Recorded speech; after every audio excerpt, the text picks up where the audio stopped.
Welcome back to another Insider.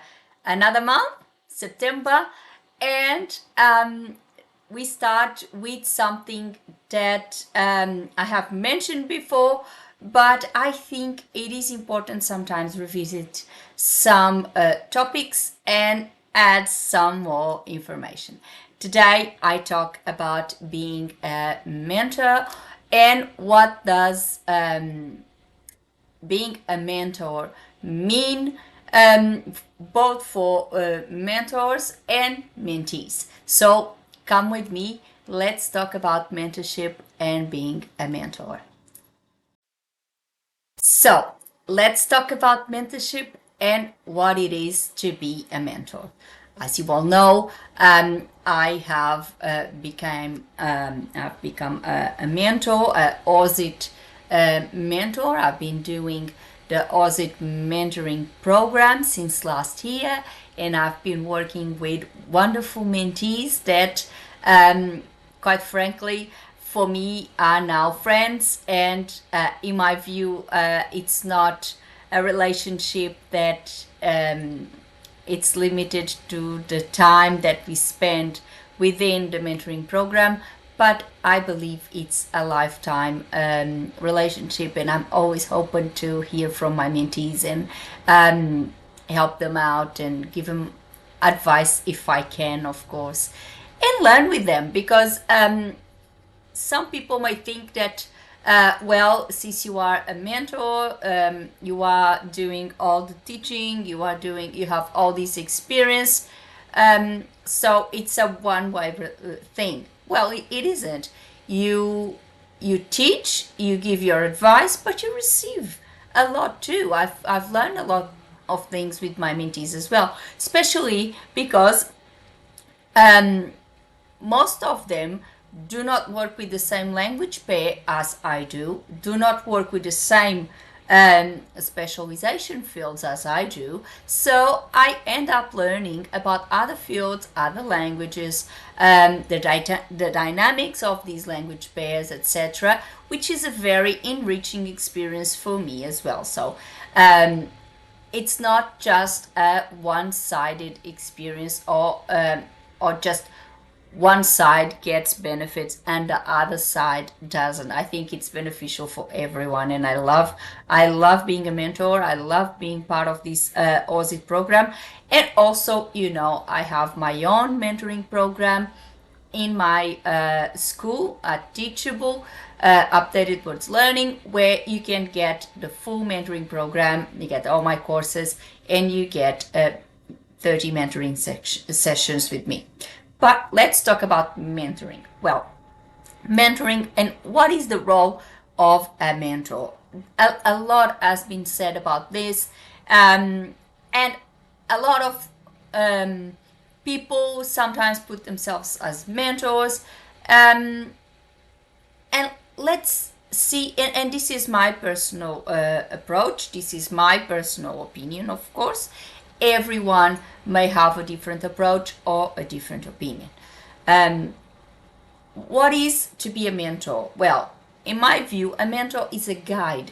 It is almost like a teacher, but not quite a teacher, because you're really not teaching your mentees. They are already starting in the profession, or they are already translators, or in my case, translators. I think you must be obviously experienced in the field to be able to have that knowledge background to help out, have that knowledge of all the things about the field, to be able to pass it on to your mentees. You must be almost like a teacher as well, because and I see this as my perspective when I was starting my career. You start out, you may come out of university or out of a translation course, and it's almost like you're just thrown into the lions and you have absolutely no clue, what am I going to do now? You know all the theory about the job. You know that you have to price yourself, you have to put yourself out there, you have to market yourself, you have to do this, you have to do that, you have to be organized, you have, there's a lot of things that you have in your mind that you have to do. But then when you get out there and you have to start doing all of those things, it's overwhelming at times. I know it was for me, because you don't really have that guidance, that may be there to tell you, all right, this is what you have. Let's set a strategy. Let's set a plan.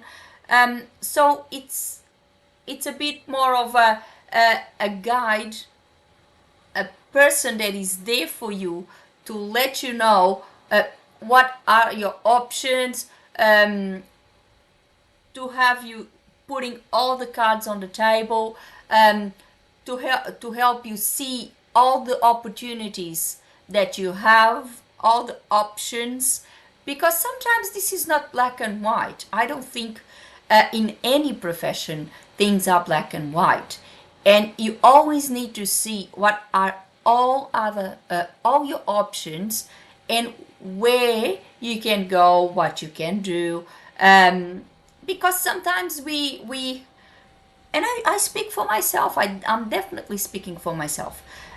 You get out of your course, you start your career, you have lots of ideas, and sometimes you overlook those simple, tiny, simple little details that may make the difference, but you don't look at those because you are too worried to fill in all those checklists, if you like.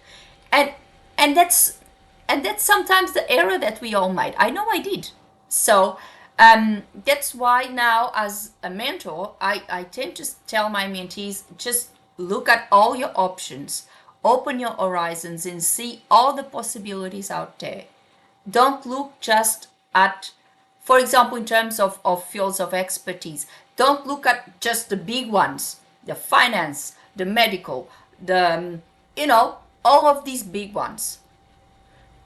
Think outside the box. See something that you truly like doing, sometimes a hobby of yours, and see, wow, what if I start translating in this field?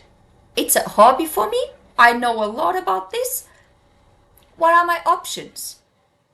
Think outside the box. Sometimes the bigger fields are already overcrowded with a lot of people. But if you go to something smaller, you might get your niche, and you might get a better or bigger opportunity for yourself. However, a mentor is a guide. It tells you things, but in my view, it's a role model, because it's going to tell you, look, this is where I made a mistake, and this is why I believe this shouldn't be done this way, because I did, and I didn't have a good result. However, I don't think a mentor should ever put themselves out there almost like a celebrity or something like that. I don't think that is a good approach. I definitely don't want to be seen as an influencer or a celebrity or anything like that. I am a translator who has been in the field for more than 10 years, and now I want to use all these years, all these mistakes, yes, mistakes, we all do it, that I have made, so I can tell my mentees, look, this is what I've done and it wasn't good. So try to avoid do what I did. And try to get my mentees in a much better position so they can fill in or reach their full potential way faster than I did. I think that's the goal. Certainly that's the goal for me, is that I can use my experience, I can use mistakes that I've made to tell my mentees, well, don't go that path, don't go that way, because it's not going to end well. It's not going to give you the result you expect. So that's what I think. I think a mentor should get or should set realistic expectations. Sometimes it's not about telling your mentees that, follow me and you will gonna have a six-figure income at the end of the year. You're gonna have this, we're gonna have that. I don't think that's crystal clear like that, because there is a lot of factors that influence, for example, your income. You need to look at a lot of factors. You need to look at your language pair, if it's a high demand language pair or not.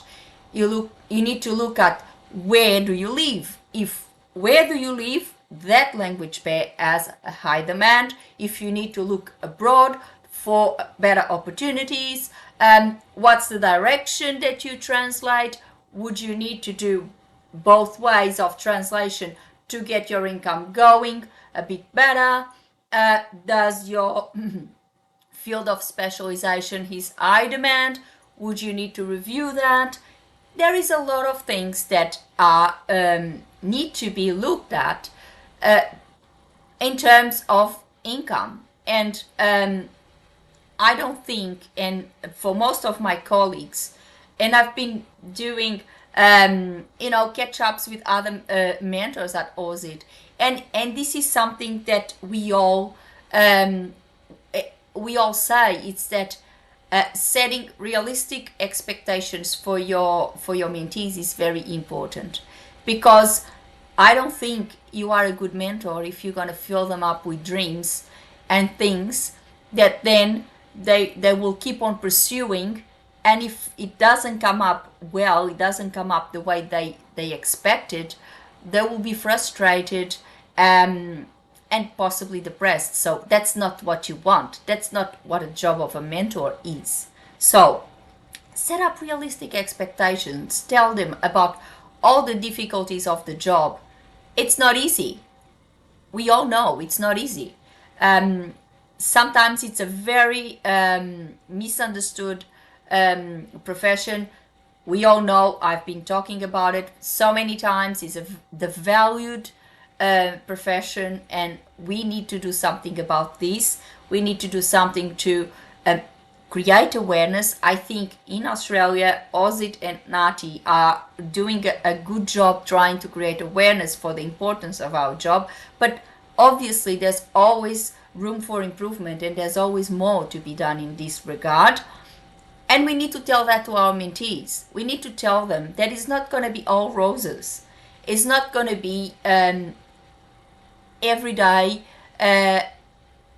everything going for you really well. No, there's going to be challenges. There's going to be sometimes a client that may not pay you, or you might be taking a long time to get that invoice paid.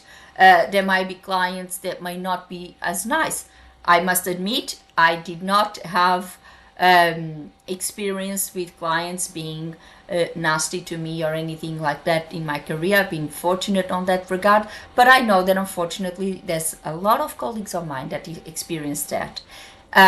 So we have to tell our mentees about the reality of being a translator, that sometimes we are struggling to make ends meet, that sometimes it is a struggle, and we need to work harder and harder and harder to get more projects, to be known. Marketing is an issue in our profession, and we need to find strategies to be truthful, to be authentic, and to really showcase our skills without making false promises or creating a false image of ourselves. I think that is a wrong approach.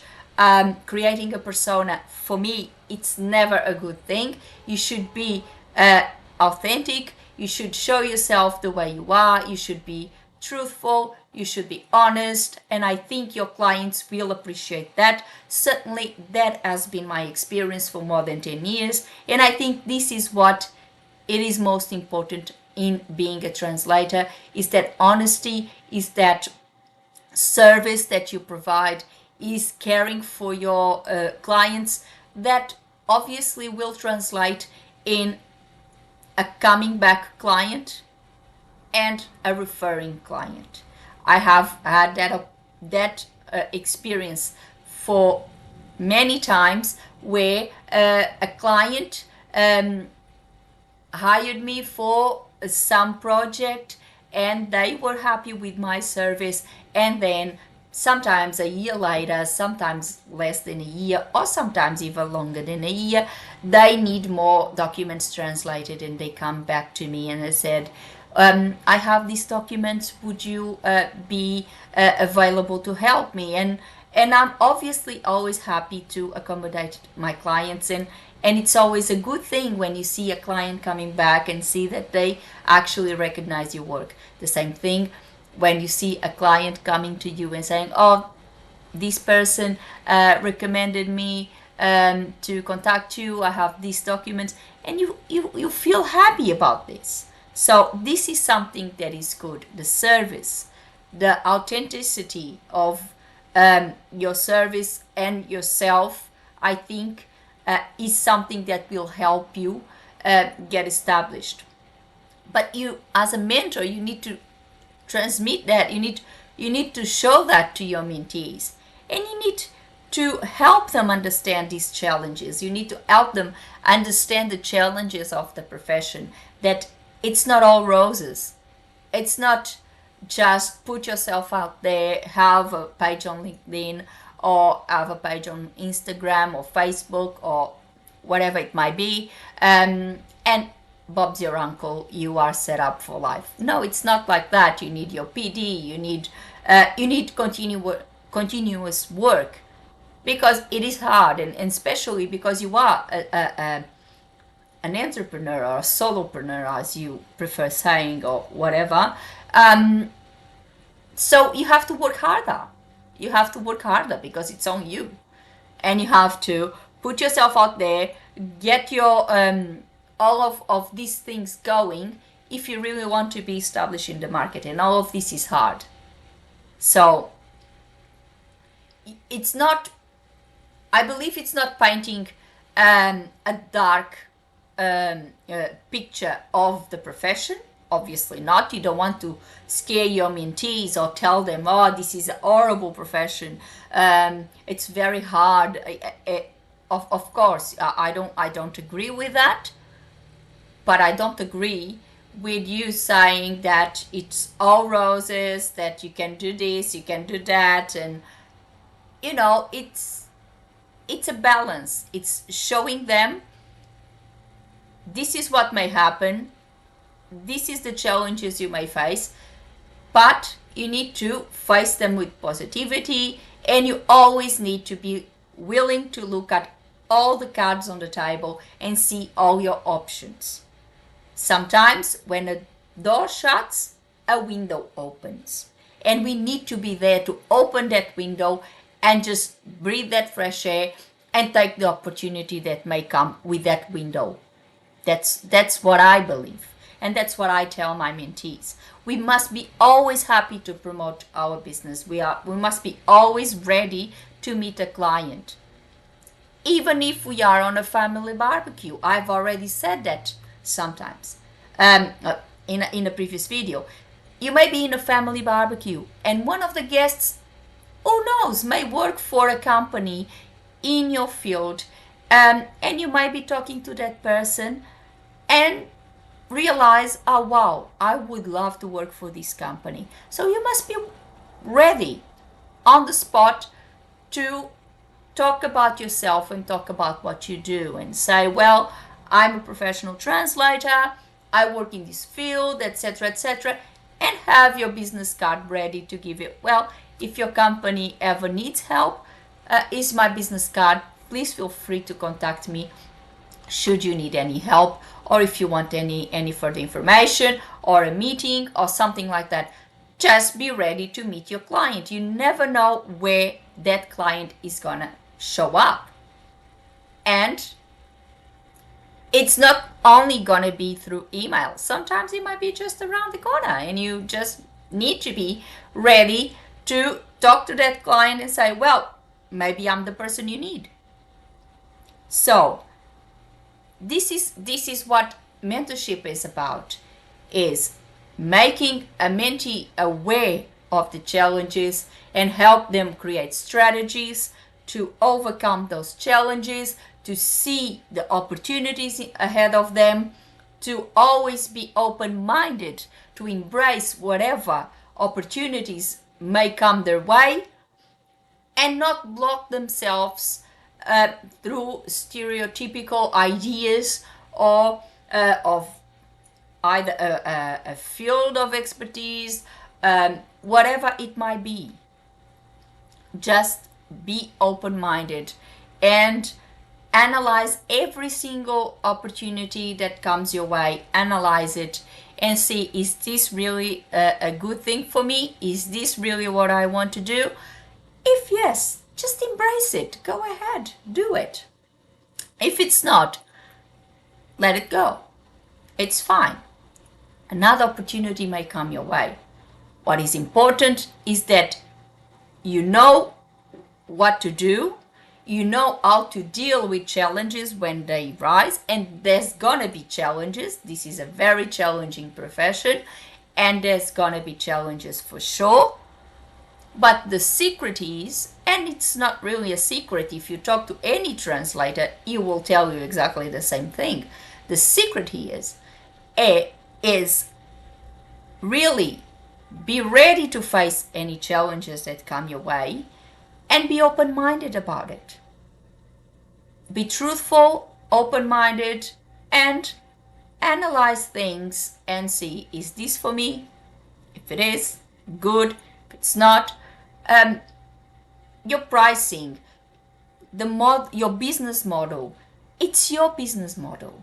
It's for you. It needs to work for you. It's not for me.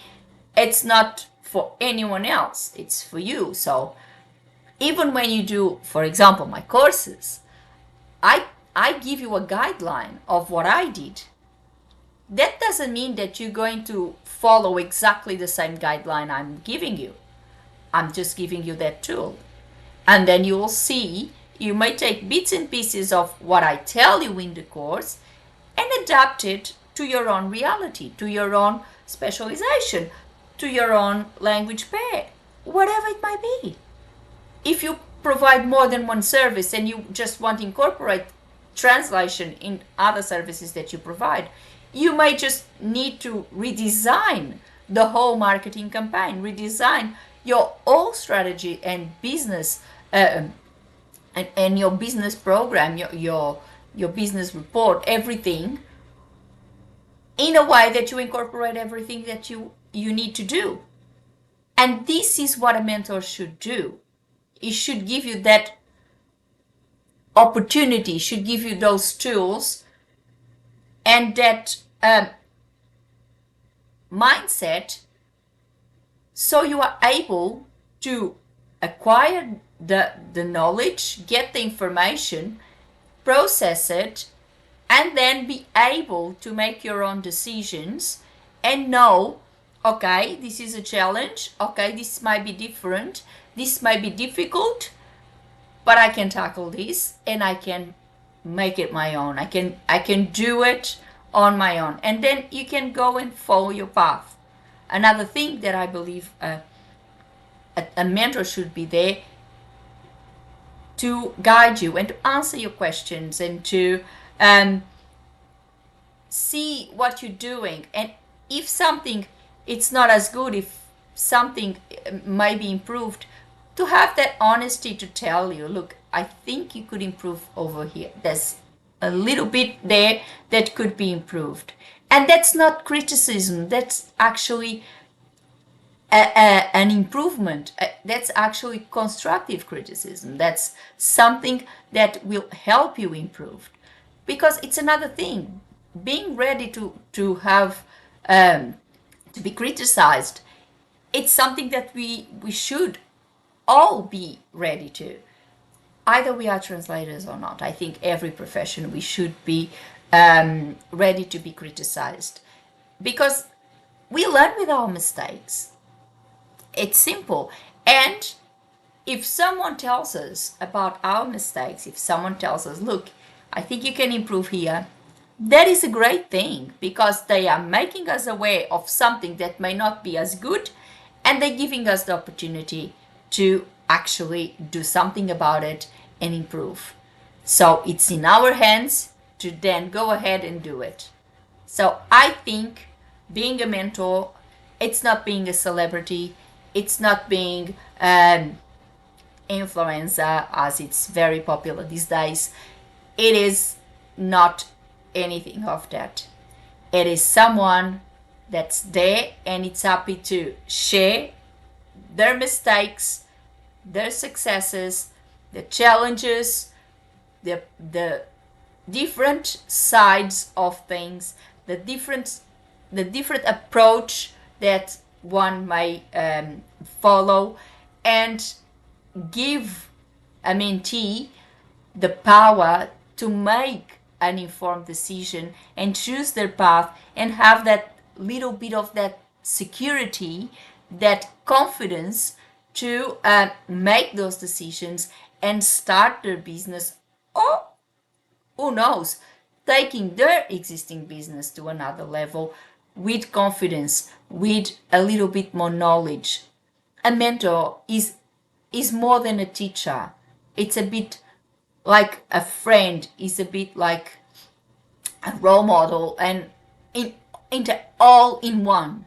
A friend, a role model, a teacher, it's everything in one. It's someone that is there to help you out, to let you know what can go wrong, what cannot. But it's not set in stone, and mentors make mistakes as well. That's why we we are doing this, because we want you to avoid the mistakes we made, but we are human as well. So that's something that is good, because you are learning with your mentees and they're learning with you. So it's a learning process, and it's something that definitely very enriching for both sides, and something that I truly truly truly adore doing. So it's something that I think it's rewarding. I thought about this since I started my career, and I'm very very happy that I have now become a mentor, and I can have the opportunity of sharing my experience with my mentees. And that's why today I decided to make another video about this, because there was something that I needed to say, and I needed to add to my other videos about this topic. And I hope you like it, and I hope you really understood what really is to be a mentor, and what should you be looking for when you choose your mentor. So for today, I hope you like this insider. I hope it really helped you understand what really is to be a mentor, or at least what it is for me to be a mentor. If any of my mentees is actually watching this video, I would like to thank them for the amazing opportunities that I had meeting them, and learning from them as well, because as I said, it's not a one-way thing. I learn with them as much as they may have learned with me. So it's a two-way relationship, and I truly loved the relationship, the experience that I had with all my mentees. And if you are a Aussie member, and you want to be part of the mentoring program, Aussie usually sends communication, sends email when the enrollments are open for another session, for another season of mentoring program. So stay tuned, maybe you will get that email. And if you are not an Aussie member, or you don't want to do it through Aussie, you can do it directly with me. I have my school at Teachable, Updated Words Learning, and you can buy my 3 courses. I have one that actually helps you with all the academic paths to become a translator, either through university or through a postgraduate course, etc., you have all those guidelines there in one course. But if you already have that option, if you already did your course or something like that, you can go for your business course for translators that helps you set your business program, your business model. You get everything there, your marketing program, your marketing strategy, everything, a little bit about your tools and how you manage your business, etc. You get the full comprehensive business course for translators, or if you want my latest course just with the tools, how to create your own tools, it's there as well. And the mentoring program combines all these 3 courses with 20 mentoring sessions with me, and of course you can get all of that. So if you really want to become one of my mentees, just go follow the link. I'll leave the link below in the description of this video for my school, Updated Words are Teachable, and then you can enroll and become my mentee, and I'll be very happy to help you. Now, if you have any subject, any question about being a mentee or otherwise, please leave in the comments below. I'll be very happy to help you and answer all your queries. Or if you have any subject that you would like me to discuss in these insiders, do the same. Leave a comment below and I'll be happy to accommodate all your queries and perhaps make a full video about it. So, put a like on the video and subscribe to the channel with a little click on the bell so you get a notification of a new insider every week. Before I go, I would like to thank you all for watching. See you next week. Have a good one. Bye.